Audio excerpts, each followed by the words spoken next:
Hello, everyone. Good morning, good afternoon, good evening, depending on where you're connecting from. Excited to have you on this show today. And I have a great guest with me. His name is Edward Garden. But before I bring him on board, I'd like to introduce what the show is all about. MADE, MADE is the acronym, and it is making a difference every day. We are all called us to make a difference in our world as leaders. We all leaders in a different sphere, and we are made to make a difference. God has created everyone with a gifting. We all have potentials in us. So it is time for us to begin to harness our potential, to put them to use, and to maximize all that God has given to us in order for us to be able to impact our world. And today I have a great guest with me who will be speaking and sharing his story, how he started. And you all know that with stories, we're able to connect with each other, we learn from each other, and we learn that, oh, this is what this person went through. I can get better. If this person went through, I can learn from this person. I can glean from this person. I do not need to reinvent the wheel. If I want to do something and I found that there is someone who has done it better than I did, I would have to meet the person to either mentor or coach me to become a better person. And if we all continue to go out there to be a people of difference, then we will have a better place. We'll have a better world. And today, before I go into the show, I'd like to introduce myself. My name is Sandra Oko. I'm a Maxwell Leadership Certified Team Member, Coach, Speaker, and Trainer. I'm a member of the Toastmasters. I'm as the Vice President, Public Relations, a best-selling author, and an IT sales expert of over 20 years. And I just got the Presidential Lifetime Award gifted to me. And I also want to let you know that I'm grateful to God for life. I'm happy that I'm alive. I'm thankful. I do not take it for granted that I'm alive, that I have breath in my nostrils. And so I encourage everyone to be thankful, even in this season that the year is coming to an end. I know a lot of people will be anxious. Oh, how do I make this happen? But I want to let you know, just be calm. I know, and be still. I know that He's God. He will make all things work together for your good. He makes all things beautiful in His time. So it's not a time to be anxious. It's not a time to be worried. If you can get worried, then you can take some time to reflect and meditate and look up to God and focus on Him and see things turn around for you. So, and the next person you get to see is our guest who will be doing a formal introduction of himself and the things he's up to so that we can learn from him. Thank you so much. So, welcome, welcome, welcome. Well, Thank you for thank you. making that time out of your busy schedule to be with us this evening. Yes, thank you, Sandra, for allowing me to be a part of this amazing broadcast. Thank you so much. I would not be doing an introduction of you. I just introduced myself. And I want you to introduce yourself because I believe the person who is introducing himself is a better marketer who will sell himself better than I would do. So you tell us about yourself, what you're up to, what you're doing, how we can learn, how we can work with you, and how we can, glean from your knowledge. Well, thank you again to everyone that is listening to this broadcast. If it's evening, in the afternoon, or in the morning, thank you very much for attending and being a part of this broadcast. My name again is Edward Gordon. Sometimes on social media they call me Principal Gordon. And for me, I'm right now this broadcast. I am in the great state of New Jersey here in the United States.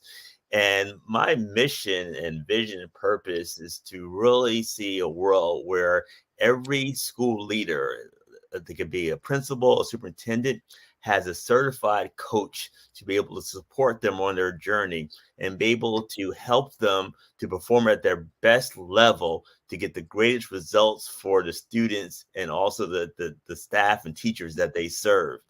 And a fun fact for me is the fact that at one time, I was the principal of 4 schools at the same time.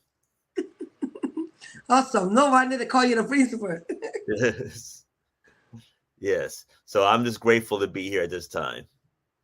Yeah, awesome, awesome, awesome. That's a great one. Being the principal, that's being the head of the school. That's a lot of work, The teachers report to you, all non-academic staff, the security, everybody has to take directive from you. That's a lot.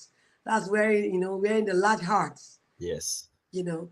Thank you so much for being on this show. And I also want to thank our viewers for being on this show. Thank you for being there. Thank you for your support.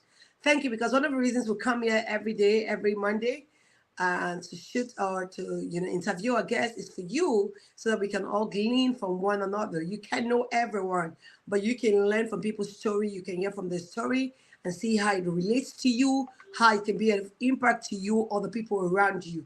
And it is said that a leader is one who knows it and shares it with others. We don't know it and keep it to ourselves.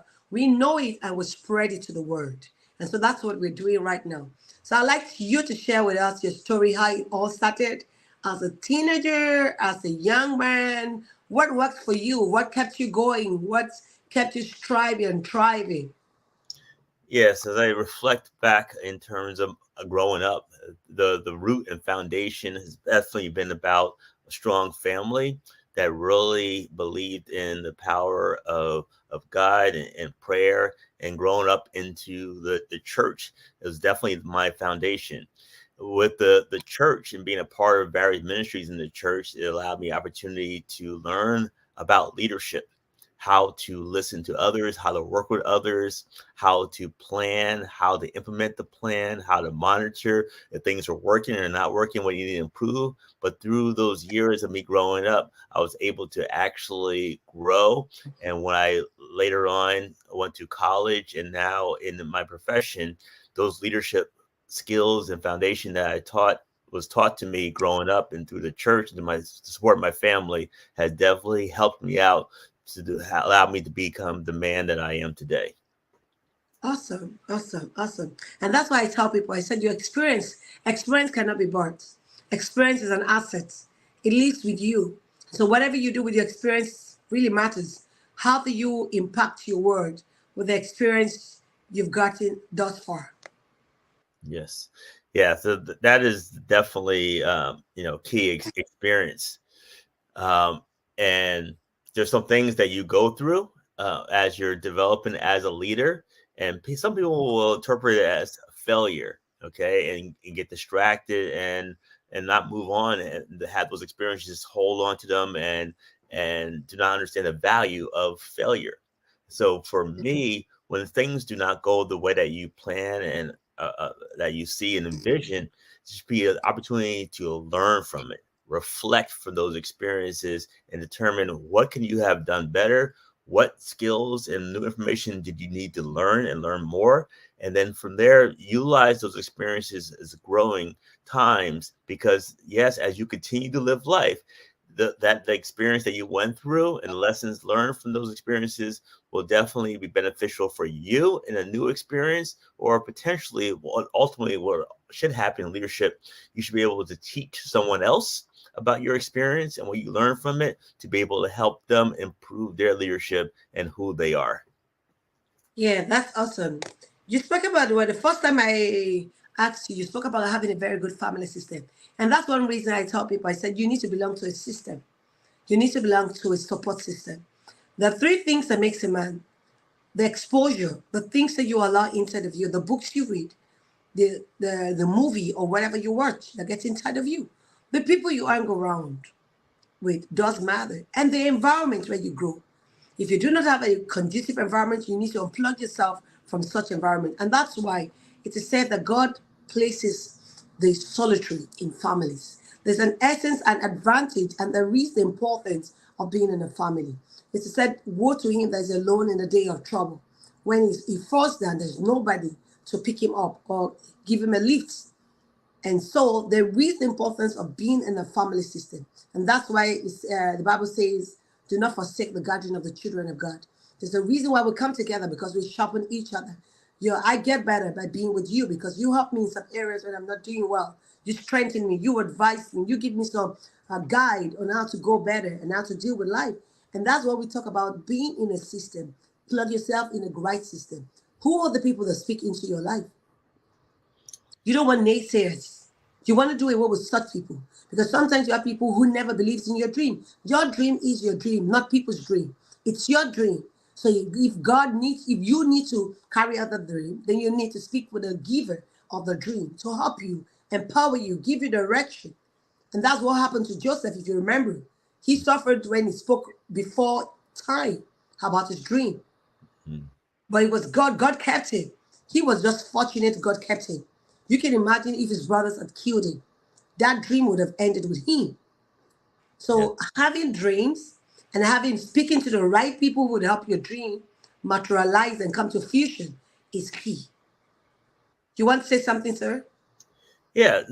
That the comment about and what you're saying about God gives everyone this vision, and from there it's the time that you have to really grow into what has been shared with you in terms of your vision and your dream.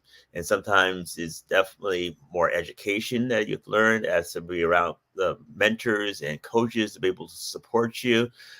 Definitely books to read to learn new skills. And also, as we talked before, about those experiences of actually public speaking, of actually leading and so forth, that really helps you to develop into that person to make that dream a reality. And another thing that you were talking about, I think is really key for us to understand, and we see this in our schools and our communities around opportunity gaps. There are times and situations where we are not giving our children and other individuals experiences that are going to be fruitful for them to be able to develop into the leaders that they were called to be. And it's important for us in our families and also in our church communities and also in our schools to really create opportunities to have our students and young people experiences by going to the museums, going to different former art shows, vacationing and traveling, seeing the world. That those type of experiences are going to be beneficial and richly influence and impact their lives as they become leaders and significant contributors to our society. And that's true. Yeah. Then we go on again to speak about, you spoke about having values and failures. I like to, go back over the things to say, just expatiate a bit further. Because when you were speaking, I was taking notes of the words you were saying. You spoke about failures. Like John Maxwell would often say, that it's good to keep your failure and your success together. For this keeps you resilient. But you learn more in your failures than you would learn in success. If success is not well managed, success will put you on the side of pride. And once you have pride, you begin to fall. But in failures, there's a lot to learn because you go back to your drawing board. You want to find out what did you do and how did you do it? Why did you fail? So there is a lot to learn when you fail. And it says, when we're speaking about experience, when we fail severally, we learn new ropes. We'll learn new ways of doing things. And just like you said, mistakes, people make mistakes, but mistake is another way of doing things. So when we learn those things, and over time, these compound to become what we call experience that cannot be bought by money with money. And that becomes like an asset, not just for you only. Yes, the experience is meant to help you, but beyond you, it's meant to help your world around you, the people around you. And that's why I tell people, so when you go through diverse situations, you're not going through those the situation just because of you or because of your family. You're going through those situations because of the people God has placed you in their circle to be an influence, to be an impact. I'm thinking in my community, what can I do to empower a lot of women, maybe they're Indians, Koreans? What can I do? What kind of training can I give to them? And now, because I know that I'm a teenage church teacher, I'm thinking that, okay, they probably will be having challenges on their kids using phone. How do we empower them to be able to put some kind of regulation on their apps so that you know how to monitor what they watch, what time, and how long they spend on these things so that their time can be spent on learning new skills, learning new trade, because now we have AI doing almost everything. You don't want the kids to come out of school and having no jobs or having nothing to do. But if they already have a skill, they're already making money while in high school, they're already making money while in college. They can pay their fees if they don't have scholarship. They can do a lot more things before they're out of school. Because one of the things that leads to frustration is when you have done all you need to do and you do not have a job and you do not have money coming in for you. You become frustrated and you become depressed. So there's so many things we can do to empower our community.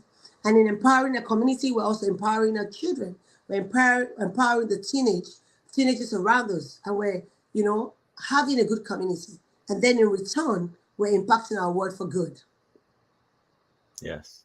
Yeah, that it's made some good, very good points. And I just wanted to share a story with the audience in reference to the time in my life where I would say I experienced some failure and I didn't know exactly what was happening. There was a time where I was a school principal and I was sitting down in my office, and then there was a knock on the door.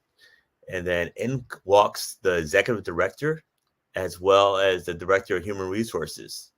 They came in my office at that period of time and said to me uh, that my position has been terminated effective immediately.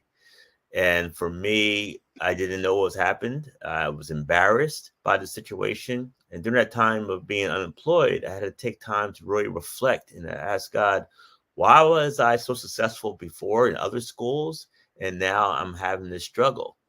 And what was revealed to me is that, Edward, you were doing this all alone in the past. You didn't have a coach and you didn't have a mentor. And I had to learn what a coach was and what a mentor is. And a coach is someone that asks questions of you to really bring out what's already inside of you out and allow you to have these aha moments to be able to take actionable steps to improve your performance. And a mentor is someone who is further down the line than you, 3, 5 years, 10 years, 15 years, who's doing the work that you desire to do, and be able to support you and talk to you and give you resources to help you out on your journey. And I believe is important for everyone in every area of your life, doesn't matter what industry, whatever you're doing, to have True. a coach and a mentor. Mental. And True. once I learned about the two of them, I got both of them in my life in education. I got back into leading schools and I had this new sense of success, but there's still this pull on my life. And there's a new calling of my work. It wasn't just being a school principal anymore, but it was revealed to me that now I'm called to step out of the role of leading the school to start Gordon Leadership Academy to provide coaching and mentoring for other school leaders to help them on their journey. Because there's many school leaders across this world that feel alone. They're stuck in their work and they need that support. And I'm so grateful to lead Gordon Leadership Academy and provide coaching and mentoring for school leaders internationally to be able to help them improve their performance, help them get the greater results for the students and teachers that they serve, and really make an impact that is needed in our communities. So definitely an experience that I went through, a point of that I saw as failure. I learned from it. I learned what a coach and a mentor is. And now I'm a coach and a mentor for other school leaders. So definitely through my situation is definitely turned around. And now I'm able to impact and influence many school leaders in many school districts, not only here in the United States, but also internationally as well. Awesome, awesome. That's a great one. We are global citizens, so we're reaching out to a world, not just where we are, but we're reaching out.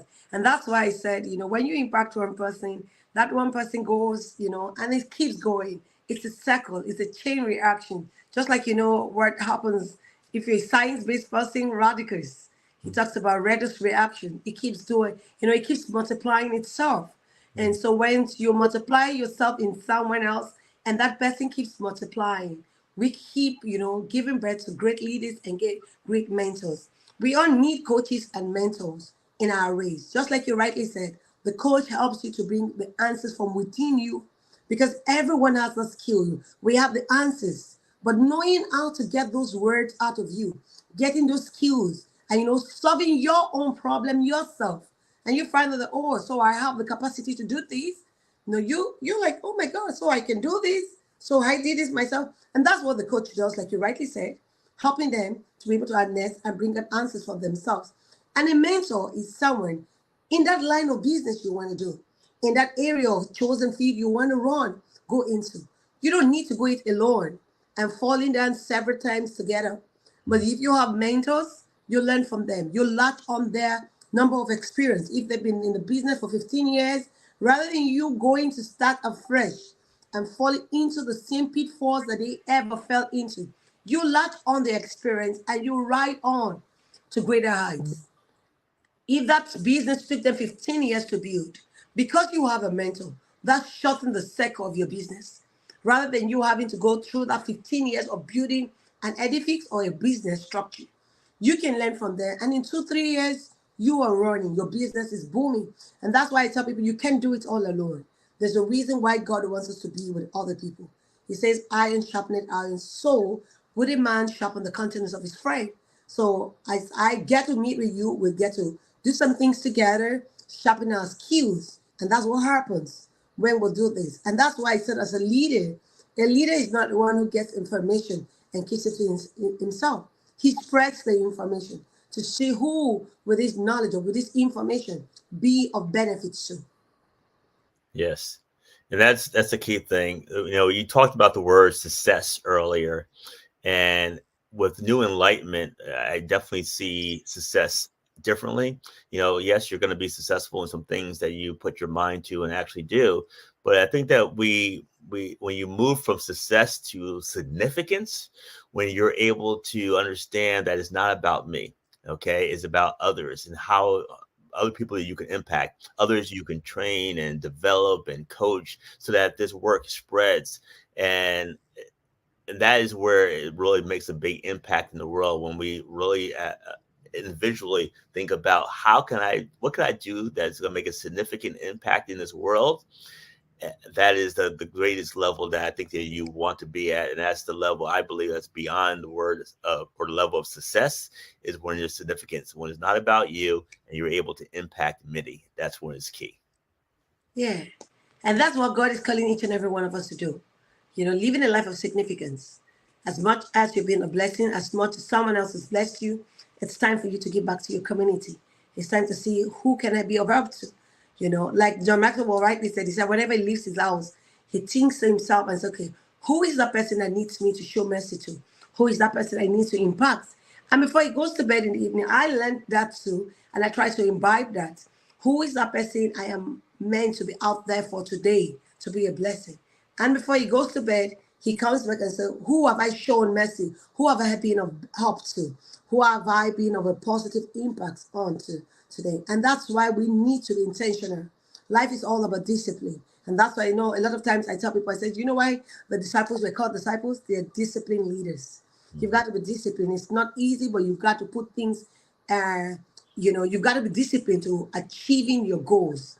So as the year comes to an end, a lot of people are looking and like, oh my God, it's a new year. What do I need to do? You've got to be disciplined. You've got to itemize all you want to do. You've got to have an agenda. You've got to run with your calendar. You've got to have an agenda of things you want to achieve each day. And, try. It's not going to be easy. Yes, you're going to miss out on some. But as you keep doing it, what I believe is the compounding effect. You get better each day as you try and strive to doing it. I also want to find out from you, when growing up, was there a time you felt like throwing in the towel, you don't want to go on again, things are a bit difficult? How did you get through? Yeah. So, and I look at it now. Since 2019 is when the last time I was actually leading a school, and in March of this year, it'll be 5 years that I've been actually doing this work. And I would say being an entrepreneur is not easy. Okay. You Yeah. have some mountaintop experiences. You also have some valley experiences. You have situations where there's cash flow challenges. You have clients that have booked and then they decide Cancel not the to use list your part. services. So it is some challenges. But I think that what has really kept me going for these last 5 years has been the belief in myself, the belief in that the vision and dream that was given to me will come to pass. And also just thinking about the why I'm doing this work. The why for me is about those school leaders and internationally that feel stuck and want to perform better and just feel discouraged and frustrated sometimes and overwhelmed. There's a need for me to get my message out there, to be more visible and let them understand that there's coaches like myself and others that are out there to support them on their journey.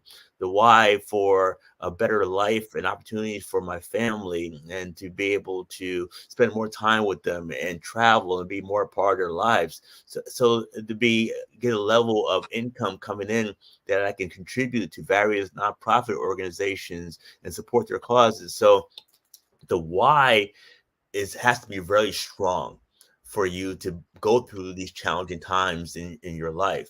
And if you don't have a strong, compelling why and that passion that drives you, you're going to have some problems, okay? Because, when you're sleeping and you need to get up in the morning, that's that passion that gets you up. But the days that you don't feel like getting up, okay, doing things that you don't want to do, but you have to do it to be able to get that conversation with a potential client and to get the work done. That passion and thinking about and reflecting about your why is really important to be able to go through the challenging times that will happen.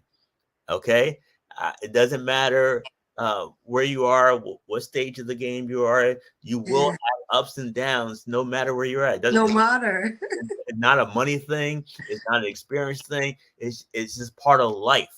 Okay, and life will hit you in various ways. But the key thing is having a strong and compelling why and a passion to drive you around that. That is going to keep you and get you through those challenging times in the work that you have been called to do.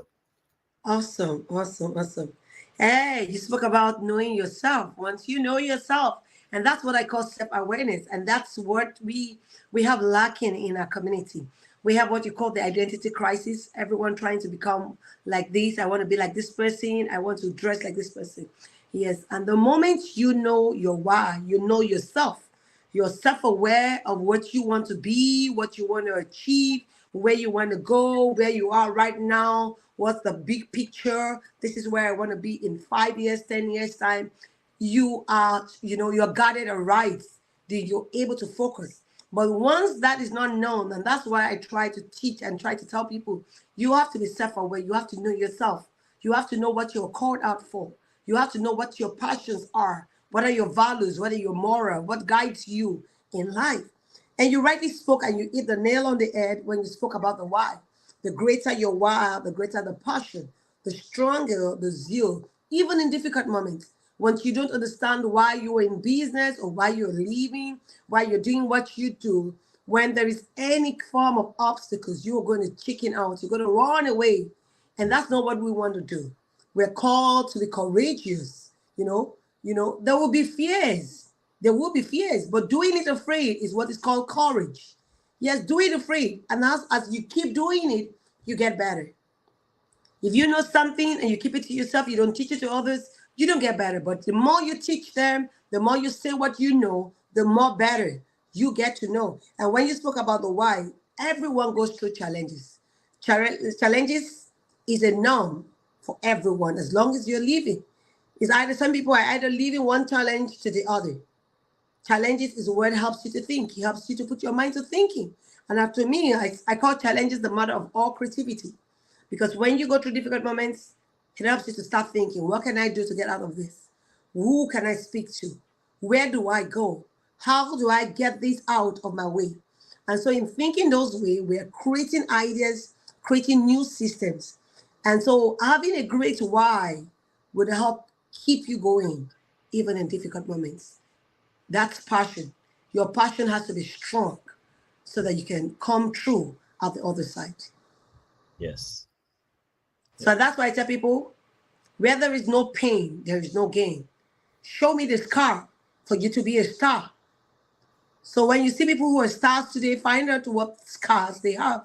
They've been through some difficult moments. They've gone through difficult moments. They've suffered, they've been beaten and battered, but they never gave up. They kept on pulling through. So show me those things you've been. For you to have a testimony, you have to go through some tests. So that's how life is. You can't be an island of knowledge if you've not experienced it. You teach what you know, and that's why it is said that out of the abundance of the heart, the mouth speaketh. What you have been through is what you teach to others. If you've not been through, you cannot teach somebody's health pain or story to another person. It's not going to be authentic. Yes. So, and I want to find out from you too. Were there moments you had great moments? How did you celebrate? I try to encourage everyone to know that motivation is what keeps you going. At this time of the year, a lot of us are setting goals. You have to set goals in little chunks, in bits and pieces, because the moment you achieve one of the goals, it motivates you to keep trying, to try the second one, to try the third one. So I try to encourage people, try to look for what would motivate you. It is said that motivation keeps you going, but what keeps you growing is discipline. So, but you need to have those little motivations to keep you going and trying new things. So, in finding out what are the things that has helped you stay in your business, what are the motivation key elements that has kept you going? Yes. And it definitely does start with discipline. So you have to, no matter what you're doing, you have to grow each and every day. So it starts with that discipline to understand that you have to grow each and every day and do something every day where you grow. It could be reading something. It could be a part of a webinar. It could be part of a seminar. It could be an online course you're taking. It could be a conference that you're attending. But you need to be in an environment each and every day that you're learning something. And that's where it starts. And after you learn something, you gotta be disciplined enough to take action every day. Now that I've learned this one new skill, how am I going to apply it in my practice? How am I going to apply it in my business? How am I going to apply it in my family life, my communication? Whatever you learn for that particular day, the next part of it is to take action and do something with that new acquired knowledge. When you do that, you are going to see some benefits from it. Okay. And when you do, you have to have the mindset that that is progress. That's forward movement. You're better than you were yesterday. You're better than you were last week, last month, and now a year from now by making that forward progress. And for me, when I see it, that has been that celebration. All right, I did this. This worked. Is benefit, and that has been that motivation. All right, now I got to do more of it. Okay, and because it all starts like a snowball effect. You know, you start with one piece of it, and then you do it, and then now it's two, and then it's four, and then it's eight, and keeps multiplying.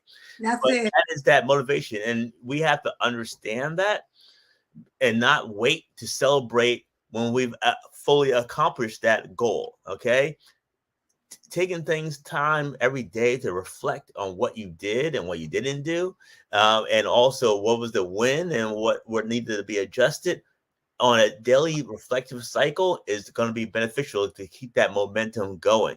Okay. If you wait a month from now or 6 months from now or even a year to celebrate something, okay, you're going to lose that desire. Okay. Yes, you're gonna And lose the fire. yeah, that fire, yes. So you got to have a system in place to reflect and acknowledge what you've done, and also celebrate on a consistent basis, and think about the momentum that will happen because of that.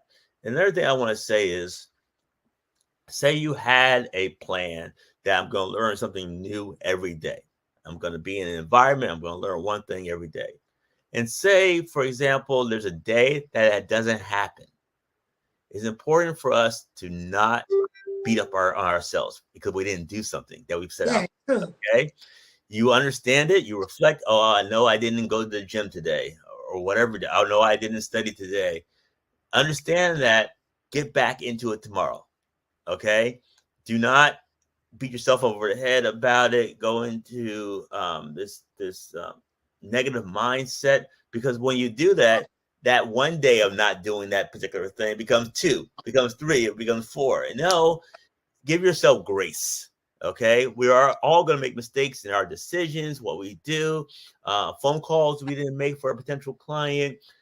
Sometimes we said the wrong things when we talk to a potential client. Give yourself grace. This is a learning process, and every day should be about learning. It should be about growth, but be patient with the process and give yourself grace. Awesome. That's a great one. Be patient, be calm. Yeah, you rightly said it. And that's why I want to encourage you out there. Take those little baby steps. Take those steps in doing whatever you want to do, whatever venture you want to go in the coming days. You have to start with that little steps. With those little steps, you're motivated rightly, because the moment you achieve one, you're encouraged to go on to the second one, you're encouraged to go to the third. And before you know it, you are all done for. You are done well, as in you've done well for yourself. And you can see the effects of the compounding interest. And that's why I said, if you remember Joshua, where God says, be courageous. You've got to be courageous. You've got to do it afraid. Start that business afraid. Start that new deal afraid. Whilst doing it, you get good, you get stronger, and you are able to, inspire others who are coming behind you to tell your story that I did start this thing afraid, but today I'm better off, you know. Yes. Yes, this is just a special edition as we wrap up the year and as we celebrate our Christmas with family members, eating and dining with different family and friends. But this is a time for you to take a pause, reflect, and find out what you've done in the last 365 days or 360 days before the end of the year and see how you can improve on it. See what you can do differently so that the coming year can be a bumper for you and something to thank God for. So you want to say something, sir? Yes, this is definitely a great time to do some reflection on the previous months of the year, what you set out to do, what you accomplished, and everything that you were looking to accomplish in 2023. Evaluate yourself. Like, what did you actually get done? And then from there, you can figure out and have a good starting point about what do you need to do in 2024. What do you need to do by next month? 3 months from now, 6 months from now, 9 months from now, and also for the full year. To have a clear vision and then to work out a plan about what you need to do each and every day to make sure that by the end of the year, more of your vision is complete and has been accomplished. So that is one thing that I definitely want to share with the audience as they start to reflect during this time. Okay, then. Thank you so much. And that's what Edward just said. Having a system, having a system, smaller plans, smaller goals, and how you want to take the first 1 week. We have 52 weeks in the year. What do you want to do in 1 week? In 4 weeks? And at the end of the 4 weeks, you want to have an analysis. You want to, see how you've done so far and see if you are along the line or journey to, achieving your goals. And that's why I said goals have gone beyond just being smart, but goals are smarter. We have the ER in the sense that sometimes you can achieve your goals in 6 months. So what happened to the remaining 6 months of the year? You want to go back and evaluate your goals and see what can you add to it or what can you take off so that you can revise those goals. And that's the ER, evaluating and revising your goals. You want to ensure that every month you're checking on your goals. Am I in the right plan? Am I along the right path in achieving my goals? What do I need to add? What do I need to take off? Evaluating your goals at each month and seeing how you can revise it so that you are sure that at the end of the 365 days in 2024, you can look back with smiles, all smiles, and you are happy that you've achieved all that you've penciled down for the year 2024. And this is just a special Christmas edition. And we decided to take our time on Christmas Day to share this story with you, to share this with you, so that whilst eating and celebrating with the family, you can take some time, go to the inner room, and have some time with yourself. Thank you so much. And before we call it a day, do you have any story, any last words you want to leave with the audience? Yes, as we are, going into 2024, I just wanted to encourage everyone to just take time to reflect on the previous 12 months. Things that you set out to do, set out to accomplish, things that you did well, things that you did successfully complete. Take an inventory and also take time to reflect on where you plan on going in the next month, next 3 months, next 6, next 9 months, and next year. Set a clear plan and goals for where you want to go and really put systems in place about how you plan on accomplishing those. Okay. And when you are consistent with this plan and laid out, it will all come to pass. And then you'll have the 2024 will be the greatest year ever. So that is my words of encouragement. Awesome, awesome. You said it all. Mhm. Having a system in place. And once you have a system, things work out. Even when you're not there, they're working out because there's a system that is working out for you. Thank you so much. I want to thank the viewers. Thank you for being on this show. Really do appreciate you. Thank you for supporting us. Please kindly share, subscribe, and hit the notification bell so that you can often get more updates when we have great men and women like our principal Edward Garden. to share their story. And I also want to thank our guests. Thank you, sir, for making a time out of your busy schedule to be on this show with us tonight. Thank you so much. Thank And you. please, let's go out there. Let's dare to make a difference in our world. We are made. We are made to make a difference every day in all that we're called out to do. Thank you so much and have a blessed evening. Bye, everyone. Bye bye.